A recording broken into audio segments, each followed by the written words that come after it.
Diario Amanecer. Lo nuevo en periodismo. Adquiere tu periódico en el Estado de México.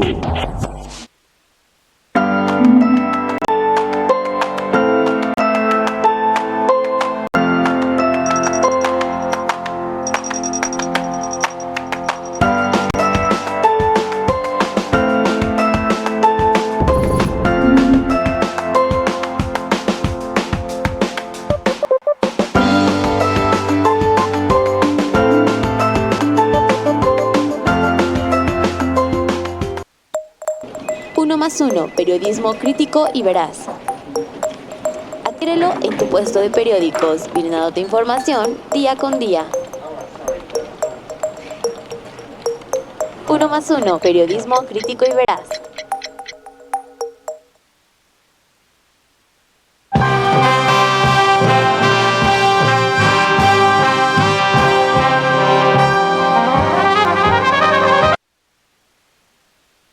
Cambiando de tema, pues vamos a iniciar con toda la información de este día. El día de hoy con nosotros se encuentra Carmelo Galindo, columnista de los días martes aquí en el periódico, en el Diario Nacional Uno más Uno. Y bueno, pues le vamos a enviar un cordial saludo a nuestro presidente editor, el doctor Naim Libien-Kawi, que bueno, pues hoy estamos presumiendo un nuevo foro. Doctor, aquí está con nosotros, aquí nos está observando. Un foro maravilloso, hermoso, espectacular. Pues los invitamos a que vengan a conocerlo aquí en Gavina Barreda, que vean la hermosura, ¿sí o no, Carmelo? No me dejarás. Un color verde muy bonito, ¿no? Bonito, precioso. Aquí lo tienen ustedes en sus pantallas. Esto no es la réplica. Después les vamos a mostrar, es solo una parte del foro.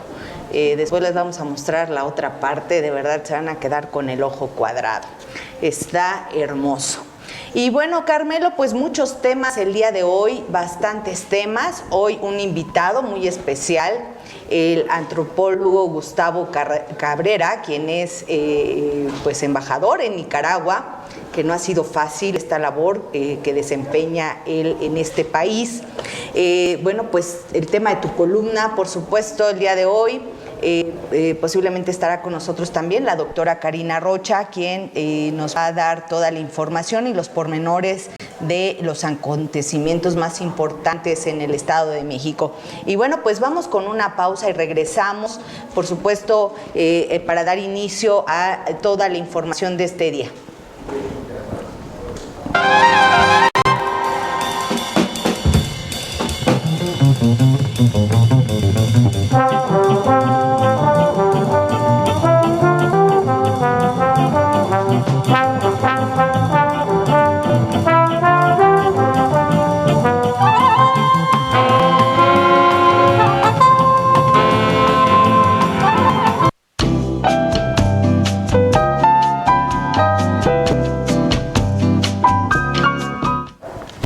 Bueno, pues vamos a iniciar con la información. Carmelo, si te parece, bueno, pues el presidente Andrés Manuel López Obrador el día de hoy le contestó a pues su adversario, el expresidente Felipe Calderón Hinojosa, por estas declaraciones que emitiera a través de su cuenta de Twitter con respecto a su visita al aeropuerto Felipe Ángeles. Tú recordarás estos videos que el presidente subió el fin de semana, donde, bueno, pues muestra este recorrido que hace un trenecito para llegar a este aeropuerto, y más tarde el expresidente pues resulta que menciona que todo fue un montaje, fue una farsa, que ese trenecito no existe.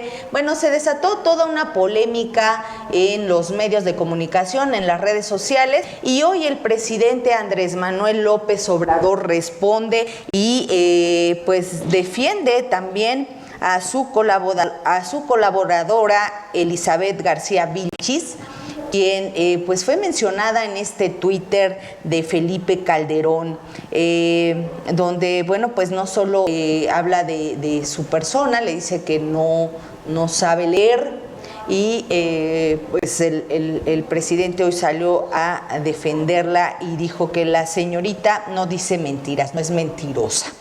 En este sentido, pues Elizabeth García Vilchis el día de hoy dio una amplia explicación en este famoso espacio que ha denominado el presidente "Quién es quién en las mentiras de la semana". Y bueno, pues esta colaboradora del presidente, Elizabeth García Vilchis, responde a Felipe Calderón y rinde este informe pormenorizado de cómo es que se realizó este viaje en tren que supuestamente el expresidente Calderón no existe. Pues Vilchis retomó la publicación de la cuenta de Twitter del Calderón y pues dio a conocer que es un recorrido de 7.8 kilómetros por obras del tren que conectará a la Ciudad de México con el nuevo Aeropuerto Internacional de la Ciudad de México. Bueno, pues además mencionó un video, una transmisión en vivo que realizó la doctora Beatriz Gutiérrez Müller a través de su cuenta de Instagram, donde pues se muestra claramente este recorrido y se pueden observar las ventanas, se ven las vías de este tren por dentro y por fuera, y pues además los acompañantes del recorrido. El presidente, bueno, pues nuevamente arremetió contra estas declaraciones de Calderón y dijo que bueno, pues su gobierno no tiene necesidad de generar estos montajes como sí lo han hecho otras administraciones. Y bueno, pues el presidente dijo que su gobierno, es decir, este gobierno de la Cuarta Transformación, pues representa un cambio de régimen y no de gobierno. Por lo tanto, pues la oposición sin duda está muy enojada y no haya como demeritar y desprestigiarlo. Pero bueno, pues fue como un tema bastante absurdo. Carmelo, no sé qué te parece, pero absurdo, generó una discusión innecesaria este tema del tren, si el tren existe, si no existe, bueno, en fin, ¿no? Es parte del juego político de estos actores que tenemos muy fuertes desde luego en México, que obviamente pues, son personalidades con opinión pública, que se leen mucho, que se ven, que se visten, e inclusive por ahí creo pues también algo del juego político, la provocación, ¿no? Son tiempos, yo te puedo decir que ahorita son tiempos electorales ya, para el 22. Ahorita los grandes líderes, incluyendo estoy hablando de expresidentes inclusive que están activos, exgobernadores que están activos en la política, pues están ahorita moviéndose ya precisamente para medios, para ganar opinión pública, ganar espacios, que obviamente todo cuesta, ¿no? Política es una guerra infinita, Bere, que no puedes arrumbar la plaza política, y lo hemos visto. Hay muchos intereses de por medio. Muchísimo interés, pero principalmente yo creo que son las gobernaturas, las 6 gobernaturas que vienen en juego en el 22, y es lo que desde ahorita, inclusive por ahí estoy viendo algunos exgobernadores también, muy movidos ya en cuestión de algunos que son diputados por ahí, diputados federales, y senadores también. Están muy movidos ahorita en lo que viene siendo el ambiente político, la arena política, vamos a llamarle, ¿no? Política electoral. Entonces yo creo que es parte también de ese juego que no se dice, pero que se ve. Así es, como el chino. Como el chino. El chino existe, pero no se ve. El chino japonés. El chino, que nos está moviendo la pantalla. Bueno, vamos a continuar con la información y bueno, pues resulta que Marcelo Ebrard, el canciller mexicano, pues ya fue nominado como persona del año, esto por esta famosa demanda contra los fabricantes de armas. ¿Recuerdas que hace una semana que estuviste aquí con nosotros hablábamos de este tema y pues resulta que la Asociación de Control de Armas de Estados Unidos nominó a Marcelo Ebrard, secretario de Relaciones Exteriores, como persona del año por esta famosa demanda en contra de las armeras estadounidenses. ¿Qué tal, Carmelo? Pues ahí está. Qué interesante información. Un tema que habíamos comentado hace ya, creo, unos 3 programas antes, pero sobre todo el anterior comentamos ahí la posición de Estados Unidos, sobre todo de las empresas armeras respecto a esta demanda, que obviamente es histórica, es, como decíamos ese día, es el juego de jugar a los grandes, y creo que los líderes internacionales, en este caso los productores de armas, saben que no les atiende ningún beneficio colectivo, ninguna opinión favorable, aún ganando en lo que viene siendo los tribunales. Saben ellos muy bien que la razón está ahorita no en Marcelo, que es finalmente la cabeza visible, sino en el pueblo mexicano, en el número de víctimas que han generado las armas, que han entrado ilegalmente al país, porque hay que decirlo, no es un comercio legal de armas. Entonces, es una manera un poquito de lavarse las manos, yo creo, y bien por Marcelo, por el canciller que se atrevió a hacer este recurso internacional. Y más adelantito, ahorita vamos a hablar un poquito también de esto, que si lo podemos enlazar con lo que viene siendo el programa Quédate México, por ejemplo, que es prácticamente un intervencionismo directamente del gobierno estadounidense en el mexicano y que va ligado a estos temas. Es lo que de alguna manera trato de comunicar en esa columna, Bere, que se publicó el día de ayer. Se publicó ayer y que es que no hay que arrumbar la arena política internacional. Hay que estar presente, hay que hacer fuerza y hay que estar en todos los temas posibles y lo que desde luego el derecho internacional te permite, ¿no? Y los organismos internacionales también, hay que estar en ellos. No hay que arrumbar la arena política internacional porque te pasa lo que está pasando, lo que nos pasó con Trump. Prácticamente te imponen las cosas, ¿no? Y que lo está repitiendo ahorita nuevamente el presidente actual de Estados Unidos y que lo está ejerciendo en México directamente el embajador, ¿no? Entonces, creo bien en este caso por el canciller y obviamente pues la opinión pública, la opinión internacional, inclusive derechos humanos y todos, pues, obviamente no pueden estar a favor de este comercio ilegal que está practicando la empresa estadounidense de las armas, ¿no? Así es un tema bastante controvertido, como mencionábamos en el programa anterior, que hiciste favor de acompañarnos, justo también por eso estas empresas armeras pues contrademandan a México, pero efectivamente para nadie está bien visto la fabricación de armas. Creo que en estos momentos, en estos momentos de la historia mundial, ya después de haber atravesado tantas guerras, estar observando cotidianamente la violencia, creo que pues nadie en su sano juicio pues estaría a favor de estas empresas, bueno, salvo aquellos que se dedican y viven de este comercio. Pero también tú lo ves a nivel internacional, el caso de China, por ejemplo, Rusia ahorita con Estados Unidos, estoy hablando de las superpotencias, donde están discutiendo precisamente el tema de los misiles ultrasónicos, ¿no? Que creo que Estados Unidos ya perdió esa carrera también frente a estas dos potencias y que de alguna manera nosotros en economía le llamamos el cuarto sector.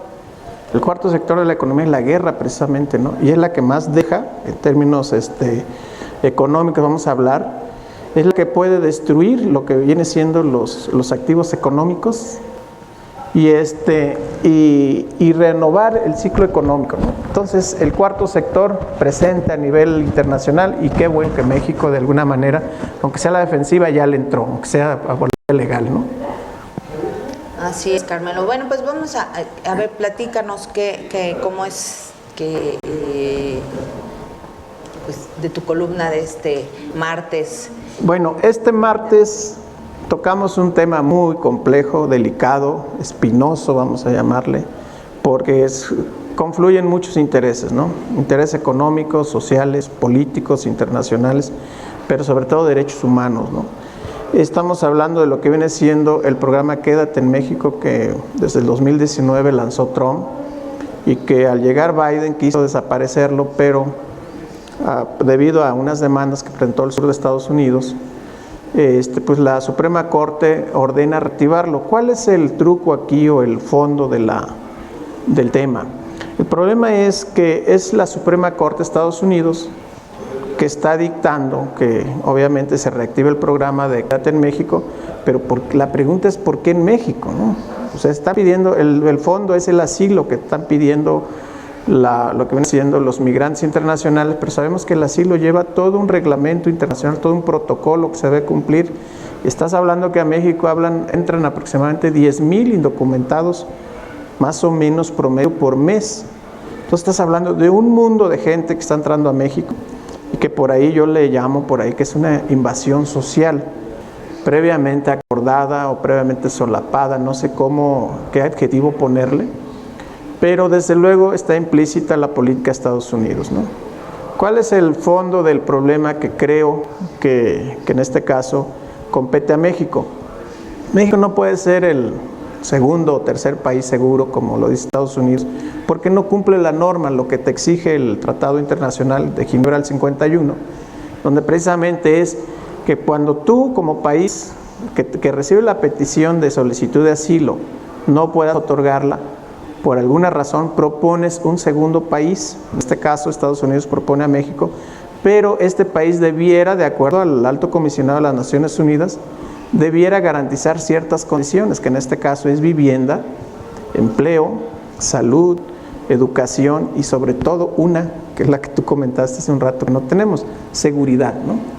No tenemos seguridad los propios mexicanos en nuestro país, digamos, garantizada, y tú como Estados Unidos, como país, como potencia, recomiendas todavía que en tu país se queden todos los que están solicitando ingresar a Estados Unidos por la vía de asilo o refugio, ¿no? Que no es lo mismo, ser muy diferenciado el concepto de refugio y de asilo, porque el refugio es temporal, en lo que de alguna manera resuelve tus problemas de tu país de origen, pero en el caso del asilo es permanente, ¿no? Entonces son dos cosas muy diferentes y sin embargo no hay esta clarificación. Por el otro lado, que es una preocupación desde luego debiera ser para el gobierno mexicano, lo que viene siendo dónde van a vivir estos señores o estas personas de la tercera edad, niños, mujeres embarazadas, etcétera, en qué condiciones van a vivir en México. Tú me puedes decir, como lo dice por ahí un comunicado de la Cancillería, que de alguna manera esos temas se trataron con Estados Unidos, pero ¿cómo los trataste? ¿Dónde están los acuerdos? ¿Cómo vas a bajar esos? Suponte tú que te dieron los fondos, no lo sé. ¿Cómo los vas a bajar? ¿Quién los va a ejercer? En realidad todo el trabajo que se le está viniendo es al Instituto de Migración. O sea, es un trabajo impresionante lo que tiene que hacer, a la Guardia Nacional también. De hecho, hubo justo una queja la semana pasada, hace unos días, porque efectivamente en la frontera de nuestro país, justo el Instituto Mexicano de Migración, creo que recuerdo que fue en Chiapas, pues estaba trabajando a marchas forzadas justamente para realizar todos estos trámites de las personas que llegaban indocumentadas. Y la Comar también, que son los dos organismos que de alguna manera están haciendo el trabajo rudo, fuerte, pero vamos a pensar que estos finalmente son organismos de administración o son operativos, que pueden hacer ese trabajo que tienen, que sean marchas forzadas. El problema es la capacidad, ¿no? ¿Cómo estás discriminando tú? Por ahí hay un dato muy fuerte, muy preocupante, que dice que México aproximadamente resuelve el 70% de las solicitudes de asilo, de refugio, ¿no? Estás hablando de un mundo. Si estás hablando que por mes este último año están entrando aproximadamente 10,000 personas, súmale tú, multiplícale por 12, ¿cuántos son?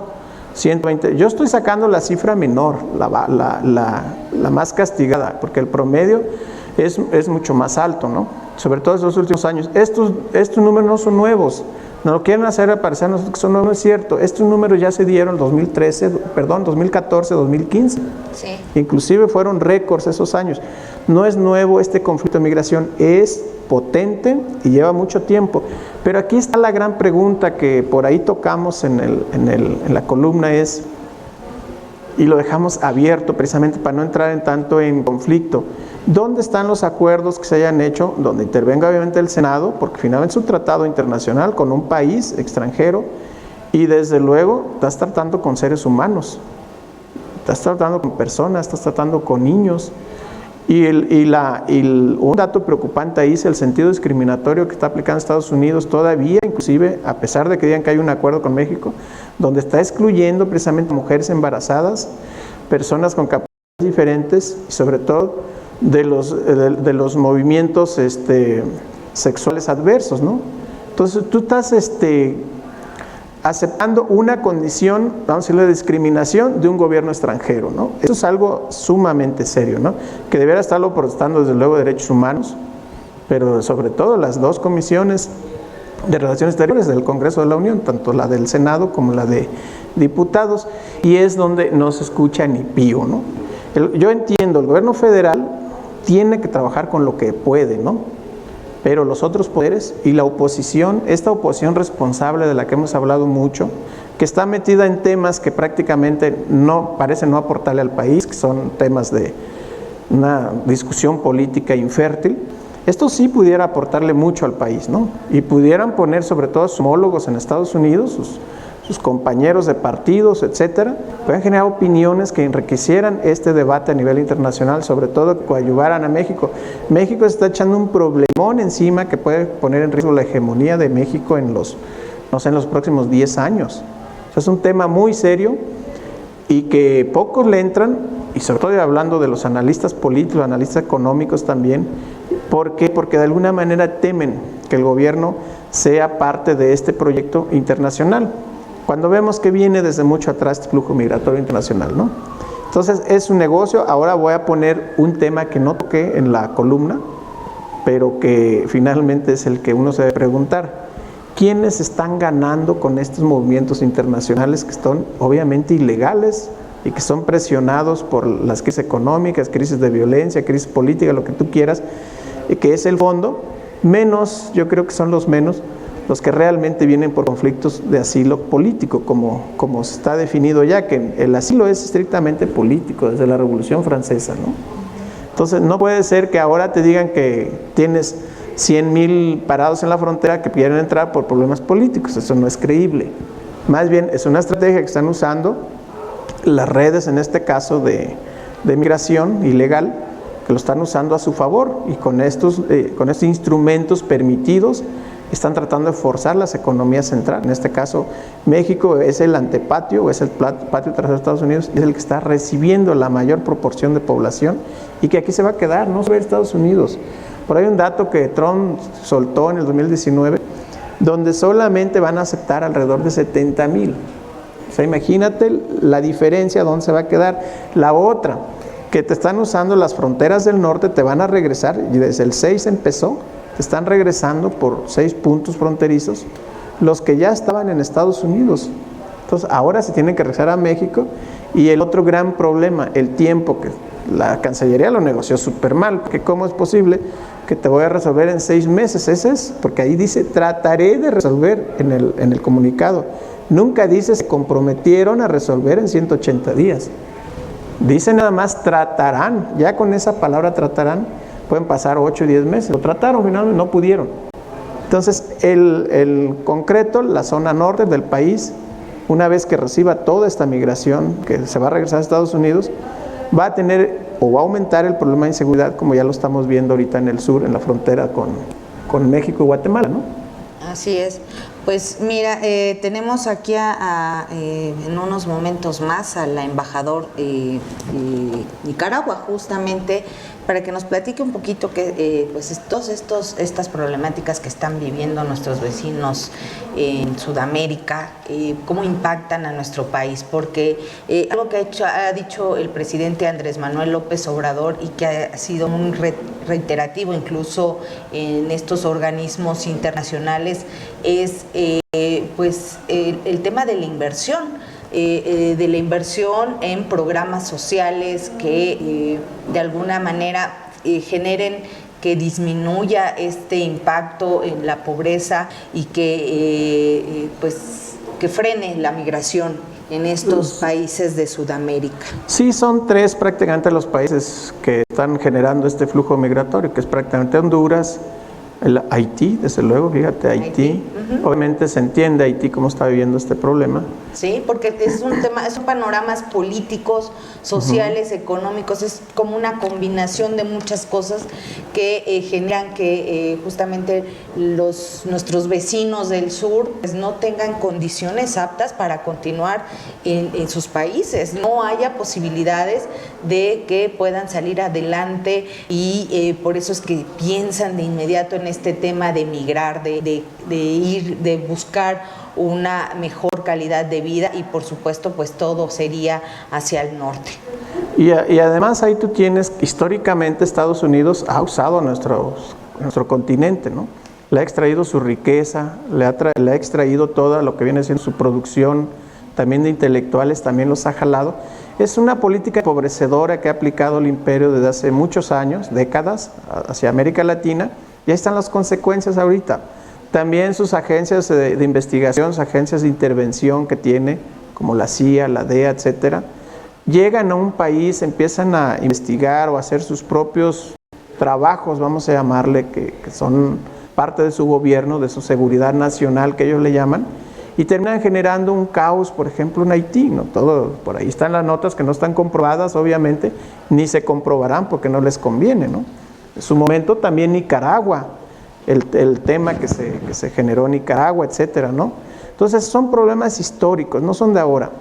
El problema ahí que yo veo es si Estados Unidos ahorita, y obviamente también México, dice, vamos a desarrollar proyectos en América Central, quiere decir que van a convertir en una especie de dormitorio, lo que viene siendo la zona del centro del continente, dormitorio laboral, llámale, ¿no? Pero la pregunta es, ¿nos da realmente para generar los empleos necesarios de toda esta población que estoy comentando ahorita? Yo dije 10,000, ¿no es cierto? El último año, el número llega a 20,000 y supera los 20,000 indocumentados por mes. Estás hablando de arriba de 200,000 que a lo mejor este año se van a registrar o van a pedir, porque nada más son los que tú identificas, los que de alguna manera le llaman eventos en Estados Unidos, que son los que tienen los encuentros, vamos a llamarle, con la autoridad, en este caso de migración. Ve a saber los que sí pasan, y en qué condiciones pasan, y dónde viven, y cómo viven, ¿no? Entonces, este es un problema muy serio. No debe aceptarlo el gobierno mexicano. Yo estoy convencido que el gobierno mexicano unilateralmente no debió aceptar este acuerdo con Estados Unidos. Por ahí dicen que Estados Unidos presionó tanto en el 2019, por ahí con las causas de aranceles, con el cobro de aranceles, que terminó cediendo esta parte. No es justificación. No es justificación, porque ellos saben que este problema no es fácil. Entonces, tiene que buscarle más aristas, y lo que decíamos hace un rato, no puedes abandonar la plaza política ni la puedes entregar. Tienes que seguir luchando y tienes que seguir empleando tus recursos, que es tu propio gobierno, que son tus propias instituciones, que es tu propio Estado mexicano, ¿no? Y si no hay a nivel internacional un tratado que te obligue o que obligue a los integrantes de la ONU a dar un asilo obligatorio a los migrantes, bueno, entonces, ¿por qué Estados Unidos en este caso sí quiere aplicar a México? Que México sí se encargue y se comprometa a recibir todo entonces, factor humano, vamos a llamarle, que de alguna manera el objetivo es llegar a Estados Unidos, no a México. Sí, Carmelo, sin embargo, bueno, pues esperemos que este panorama no sea tan gris. Yo veo que el gobierno en estos momentos está realizando un esfuerzo que no vi en otros gobiernos, eso también es cierto, en materia de migración.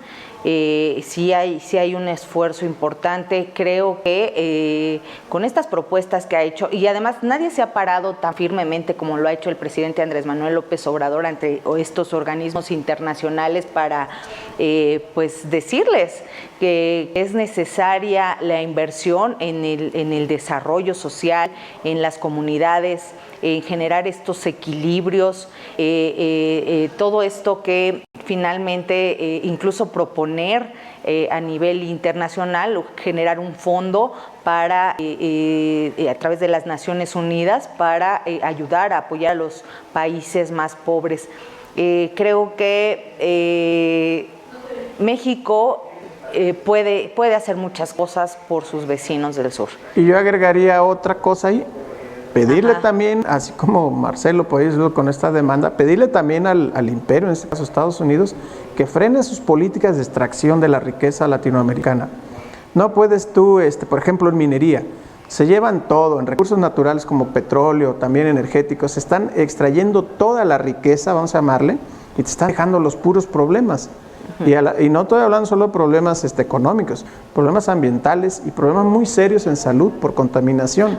Ya tenemos con nosotros, Carmelo, perdón que te interrumpa, ya está con nosotros el embajador de Nicaragua, el antropólogo Gustavo Cabrera Rodríguez, quien, bueno, pues no sé si nos escucha. Sí, sí, los escucho bien, fuerte y claro. ¿Y ustedes me escuchan bien? ¿Cómo está, antropólogo? Un gusto saludarlo, como siempre. Igualmente, muchas gracias, a la orden. Pues, antropólogo, platíquenos cómo va su labor en Nicaragua. Bueno, mira, retomando un poco el tema que se está comentando acerca de las migraciones, quiero nada más hacer algunas adiciones. No es motivo de una disertación para ver si es correcto o no es correcto. Creo que en el tema de migración hay una serie de aristas interesantes e importantes que dar. Primero, recordemos que desde el punto de vista social, los grupos sociales de seres humanos, su origen, de alguna manera nómada, se volvía sedentario en la medida que encontraba un espacio o un lugar en el cual había condiciones favorables para desarrollar su vida. Principalmente los pueblos históricos, estamos hablando de lugares donde había agua y alimentos cercanos o cierta actividad agroproductiva que después desarrollar. Si lo traemos a tiempo presente, de alguna manera es un efecto similar. Al no existir condiciones económicas, recordemos que estamos en una economía de mercado, las políticas neoliberales han sido predominantes en su escenario de la economía global. Entonces, al no existir condiciones económicas suficientes, de alguna manera la motivación a migrar va aparejada junto con otros problemas de origen llamémosle sociocultural.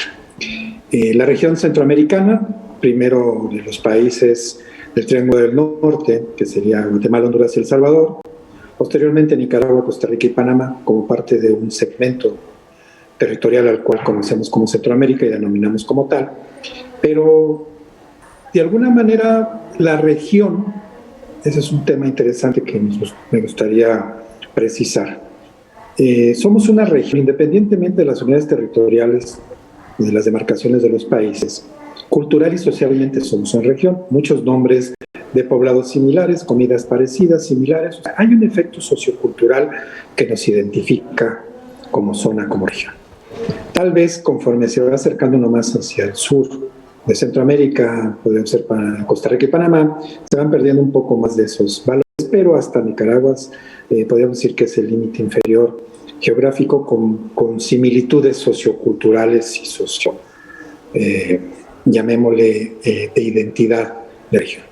Segundo, estamos junto, México es el país colindante con la economía más importante, o una de las economías más importantes, para no descartar los otros bloques económicos, pero el cual se convierte como un imán, como el atractivo.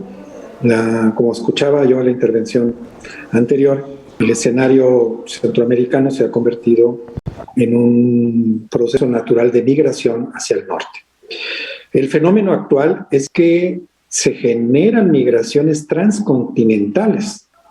Ya no nada más es la migración tradicional, por llamarlo de alguna manera, que además es cíclica, la de la mano de obra que mexicanos, guatemaltecos, salvadoreños y hondureños desarrollan y desempeñan en la economía norteamericana. Ahora se suma, como bien se decía hace rato, economías en un escenario muy, muy crítico, como la de Haití, o algunos otros países que han tenido escenarios económicos muy críticos. Entonces, pero nos estamos encontrando escenarios de migración transcontinental. El año pasado, lo comento como parte de la dinámica del trabajo que hace migración en el sur del país, en Tapachula, la agencia migratoria, se identificaron a 2 asiáticos provenientes de lugares muy lejanos, que hicieron un recorrido que Marco Polo, en sus buenos tiempos de viajero, hubiera documentado con mucha precisión también, pero que llegaron a la frontera y estaban identificados como activistas de un grupo fanático religioso de la zona del sudeste de Asia. A la hora que describen todos los lugares por donde pasaron, el costo, de alguna manera, de migración es altísimo. Entonces podemos hablar de 2 escenarios de migración. Aquellos que son generados por condiciones no favorables en su territorio, principalmente en Centroamérica, y aquellos que tienen otras motivaciones que pueden ir desde el orden religioso, político, de diferentes escenarios para migrar hacia los Estados Unidos. Pero el tema más importante que nos afecta es el de la región de Centroamérica. México ha sido, es y será el referente natural de Centroamérica. Podemos decir que somos el escalón para llegar al norte, pero también podemos decir que es una expectativa donde la vida profesional se desarrolla. Por ejemplo, tenemos una tradición, y lo digo ya con ese escenario de tradición, donde la mayoría de los migrantes legales vienen a México a estudiar, a prepararse profesionalmente o a establecer relaciones comerciales de índole muy importante. Una de las actividades más fuertes que se desarrollan en Nicaragua, en la economía nicaragüense, son las empresas mexicanas. Voy a decir nombres de marcas: Cemex, FEMSA, Grupo Sigma. Son empresas que son importantes en la economía y que tienen un movimiento de personal hacia y desde México y cuentan con corrientes de migrantes de capacitación y de actividad. Entonces, podemos entender que la parte de la migración legal también es de impacto. La ilegal, como su nombre se dice, es condiciones totalmente desfavorables. Hemos visto reportajes, en el número de reportajes y descripciones de las lamentables condiciones en las que hacen las grandes caminatas. Y el derecho humano a migrar es universal. Y por lo tanto, debemos de crear las condiciones para favorecer que se haga de la mejor manera. Los proyectos económicos que se están haciendo en el sureste, el Tren Maya, entre otros, la construcción de la refinería Dos Bocas, el tren transísmico, despiertan un escenario de economía alternativa. El salto hacia Norteamérica no necesariamente se da de manera inmediata. Y ese es un poco el escenario que como región considero debemos de valorar.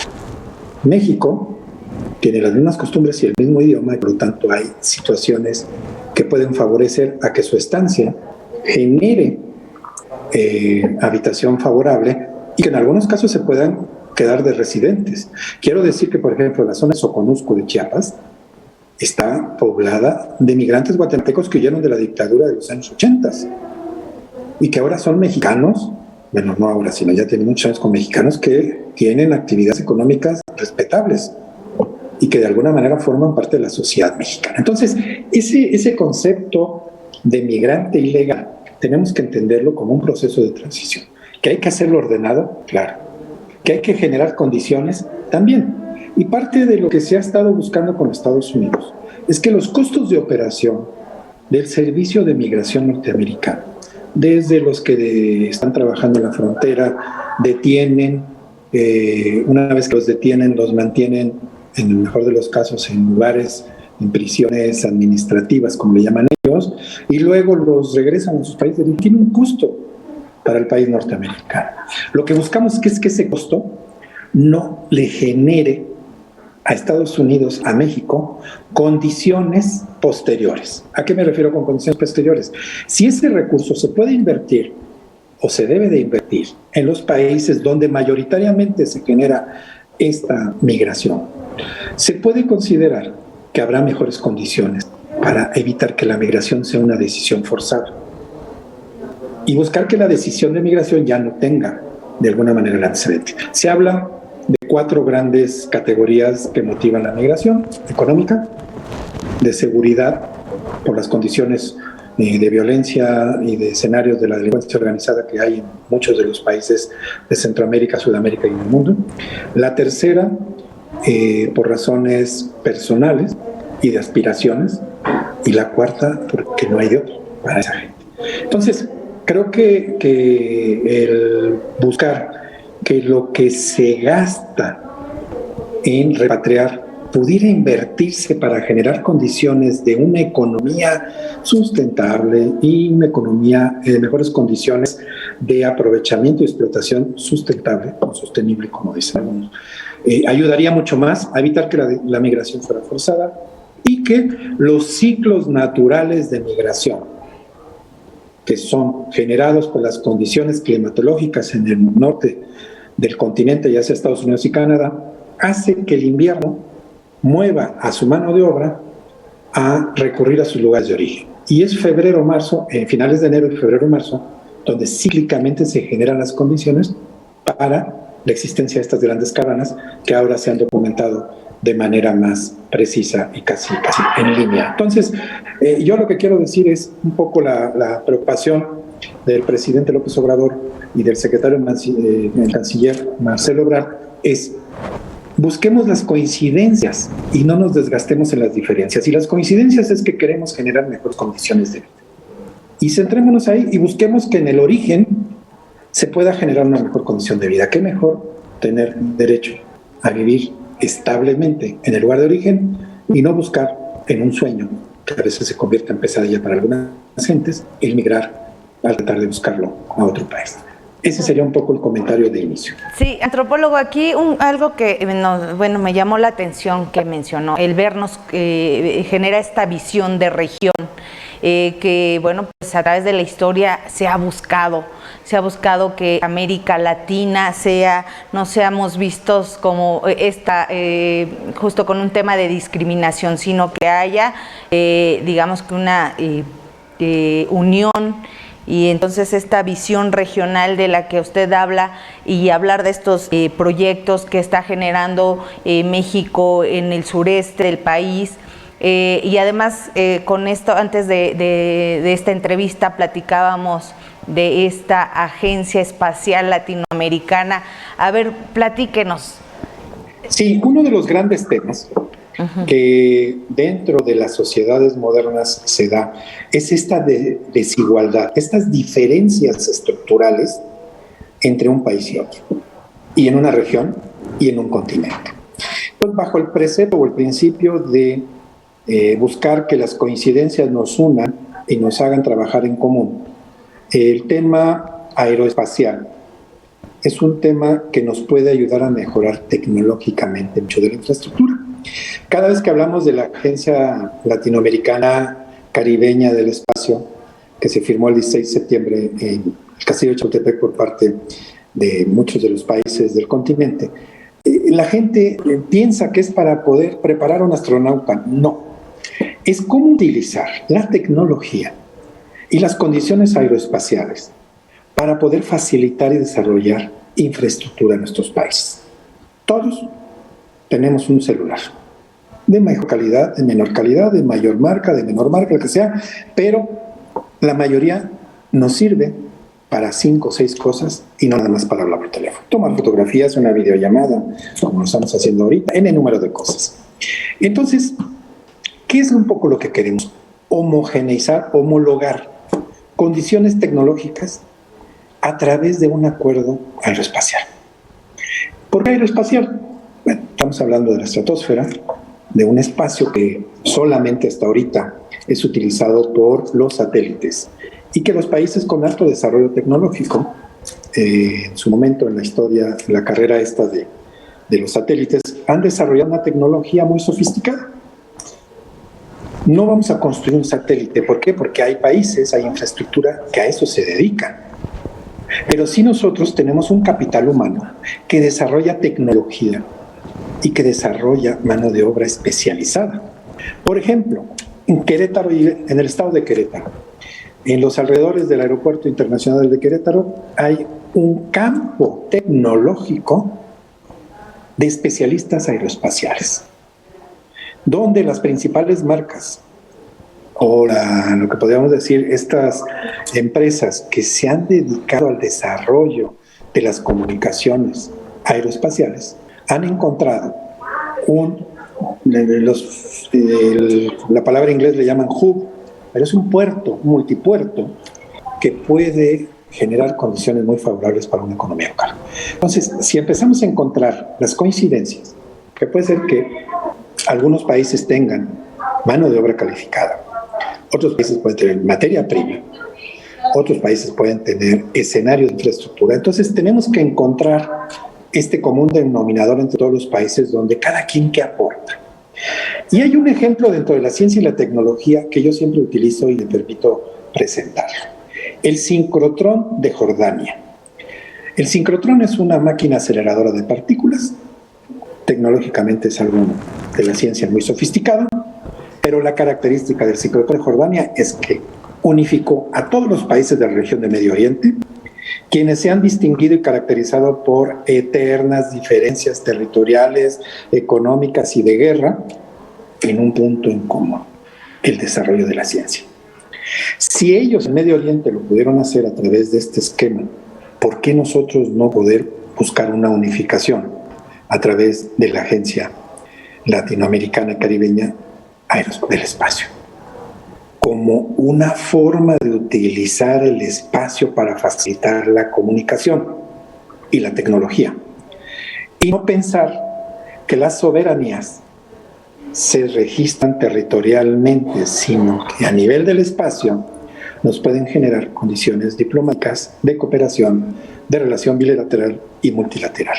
Si el continente tiene esas condiciones, encontraremos facilidad para mucha infraestructura y mucha tecnología que requiere en el futuro el continente, y que dejemos de ser consumidores de tecnología para convertirnos en creadores de tecnología. Es un reto importante, pero al que podemos aspirar. Esa sería mi expresión acerca de la agencia. Al día de hoy hay 24 países que ya firmaron su adhesión. Estamos en proceso de 7 más para poder tener una influencia continental y del Caribe. ¿Por qué digo y del Caribe? Porque siempre se ha manejado Centroamérica, Sudamérica y el Caribe. Sí. Entonces, para dar respeto territorial, son las 3 regiones que nos interesa sumar. Ese sería el comentario.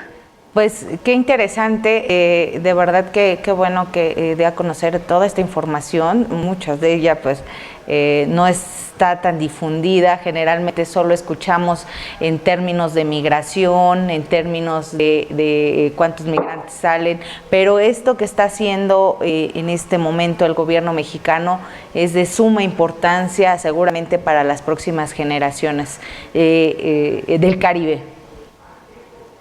Sobre todo que son escenarios regionales, sí, con similitudes, aunque el Caribe es anglófono en su mayoría, pero culturalmente tenemos muchos elementos que nos identifican. Claro. Que históricamente fueron sedes de colonias de esclavos, que lamentablemente fueron esclavos, pero que en la actualidad desarrollan una cultura de la cual hay que aprender y de la cual hay que intercambiar experiencias. Así es. Carmelo, ¿alguna pregunta Antropólogo, que deseas hacer? Sí, una pregunta nada más. Vamos a jugar un poquito a la desconfianza, ¿no? A nivel internacional, normalmente los organismos internacionales, llámese Banco Mundial, OMC, etcétera, la misma ONU, la Organización Mundial de Salud, inclusive, ellos proyectos macro, proyectos internacionales como precisamente, donde ellos tengan obviamente el control de la tecnología, el control del ciclo de producción y desde luego llevarse lo que se genera, que es lo que nosotros le llamamos el valor agregado, y estas economías se convierten en economías de enclave, como ya nos pasó en épocas anteriores, inclusive se llegó a llamar, porque era el concepto de economías bananeras, ¿no? Cuando funcionas como un enclave, donde tú no únicamente quedas el empleo, la poquita rama económica que puedas generar vendiendo servicios, y desde luego todo el ajuste que tienes que hacer a nivel interno en la legislación, que ese es el problema central que tenemos en problemas, por ejemplo, de medicina tradicional, etcétera, ¿no? Que el país internacional o la Corte Internacional te pide que adecues tus legislaciones nacionales cuando no están las condiciones para hacerlo, ¿no? Entonces los organismos, vamos a llamarle multilaterales, regionales, se convierten en esto, en promoventes o en generadores de condiciones aptas, pero no para la economía local, no para la comunidad indígena, no para el pueblo originario, sino más bien para facilitar la entrada de estos, vamos a llamarle transnacionales, ¿no? En ese aspecto, ¿qué están haciendo ustedes o cómo están previendo ese problema? Y no vaya a ser que a largo plazo, en lugar de generar un beneficio, estemos agrandando el problema que ya tenemos. Totalmente de acuerdo, la preocupación es válida, sobre todo porque, como dice el dicho, la burra no era arisca. Entonces, el escenario de explotación del imperialismo en el continente está documentado. Desde la época de la colonia, las venas abiertas de América Latina es un documento impresionantemente palpable de cómo un imperio sometía a otros Lo que buscamos en la actualidad es condiciones de coincidencia. Bolivia es uno de los países que tiene una reserva importantísima de litio. Litio se está convirtiendo en una materia prima indispensable para el desarrollo tecnológico de todas las telecomunicaciones. Si encontramos una defensa regional, multilateral, partiendo de acuerdos bilaterales, podemos encontrar condiciones más favorables. ¿Para quién? Para la soberanía y la defensa de los lugares de origen.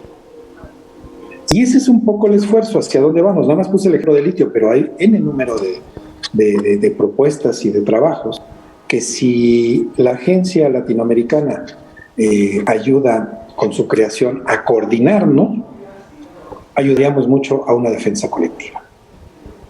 Se puede caer en la tentación y en el riesgo de favorecer a los intereses, pero no es el objetivo.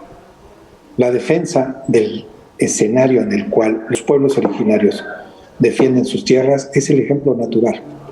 Los mapuche en Sudamérica, en México, en Sonora, los yaquis, grupos de origen étnico o de pueblos originarios que defienden su territorio bajo condiciones que no necesariamente son las que el capital voraz quiere asumir. Entonces, el escenario regional nos ayuda a una defensa colectiva, pero también nos ayuda a un escenario colectivo de responsabilidades y corresponsabilidades. Y ese es donde queremos llegar.